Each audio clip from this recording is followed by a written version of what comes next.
Hello friends, स्वागत आहे तुमचं माझ्या मराठी यूट्यूब चॅनलमध्ये। कसे आहात सगळेजण? अपेक्षा करते आजचा दिवस तुमच्यासाठी खूप सुंदर, आनंदमय आणि मंगलमय जावो हीच देवाच्या चरणी प्रार्थना। तर आजचा दिवस आहे धनतेरसचा दिवस आणि आज मला सोफाचे कवर बदलून घ्यायचे होते। तसं तर मी कालच बदलणार होती वसुबारसच्या दिवशी, पण काल काही वेळच मिळाला नाही। म्हटलं चला असो आजही धनतेरस आहे तर आजच सोफाचे कवर आणि कुशन कवर ही बदलून घेऊया। तर हे सोफा कवर आणि कुशन कवर मी ऑनलाईनच मागवले होते। तुम्हाला जर याची लिंक हवी असेल तर मी डिस्क्रिप्शन बॉक्समध्ये देईल।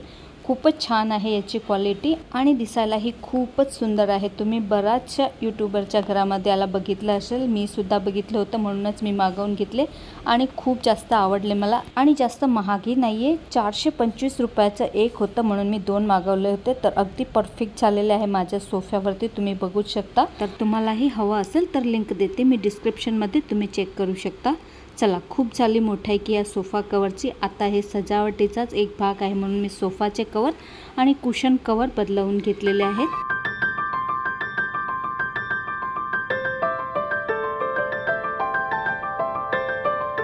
फक्त सोफाचं कवर आणि कुशन कवर बदलल्याने अगदी हॉलचा लुकच बदलून जातो बघा। अगदी फेस्टिव्ह वाइब्स यायला लागतात आणि किती सुंदर असं लुक आलेलं आहे बघा।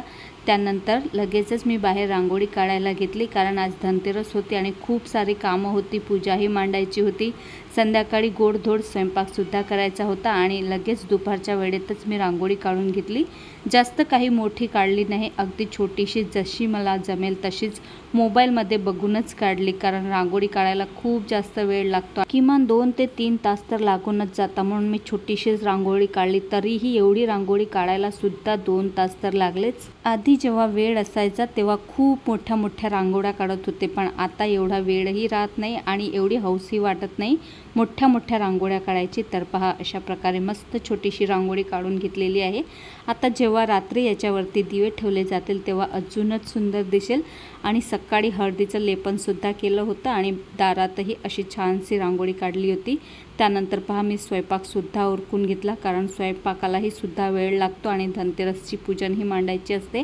आणि कांदा लसूण न वापरता आलूची मस्त अशी रश्श्यावाली भाजी बनवली होती, खूपच टेस्टी लागते अशी भाजी। तुम्हाला याची रेसिपी पाहिजे असेल तर मला कमेंट करा, पुढच्या वेळेस मी नक्कीच याची रेसिपी तुमच्यासोबत शेअर करेन। त्यानंतर पुऱ्यासुद्धा तळून घेतल्या आणि पापडसुद्धा तळून घेतले। आज पुरी भाजी, पापड, श्रीखंड असा मस्त नैवेद्यासाठी मी स्वयंपाक बनवला होता। आणि पुऱ्या बनवायचं म्हटलं म्हणजे थोडासा वेळच लागतो, म्हणून मी लवकरच स्वयंपाकाला लागली होती, तरीसुद्धा मला 6 ते 6:30 वाजले होते। त्यानंतर लगेच मग मी स्वतःसुद्धा रेडी होऊन गेली। सिंपल अशी साडी घातलेली होती रेड कलरची, जी की मी नवरात्रमध्ये देवी आईला वटी भरण्यासाठी चढवली होती। त्याचंच मी ब्लाऊज शिवून रेडी केली होती आणि फॉलसुद्धा लावला होता। आता मस्त अशी पूजासुद्धा मांडून झाली होती, मग मस्त अशी मी पूजा करून घेतली। आणि आज धनतेरस असल्यामुळे 13 दिवेसुद्धा देवांना लावत असतात। तर बघा किती सुंदर अशी पूजा मांडलेली आहे। आणि आज जे आपण 13 दिवे लावतो ते तुम्ही घरातही लावू शकता किंवा बाहेरसुद्धा लावू शकता, पण मी घरातच अशा प्रकारे 13 दिवे लावले होते। आणि आज आपल्याला एक यमचा दीपकसुद्धा लावायचा असतो, जो 4 मुखी असतो, तर तो दिवासुद्धा आपल्याला बाहेर दक्षिण दिशेमध्ये ठेवायचा असतो, तर तो दिवासुद्धा मी बाहेर ठेवून दिला। तर अशा प्रकारे आजचा हा छोटासा व्लॉग मी तुमच्यासोबत शेअर केलेला आहे। अपेक्षा करते आजचा व्हिडिओ तुम्हाला आवडला असेल तर व्हिडिओला लाईक, शेअर आणि चॅनलला सबस्क्राईब करायला विसरू नका। भेटूया पुन्हा अशाच एका व्लॉग सोबत।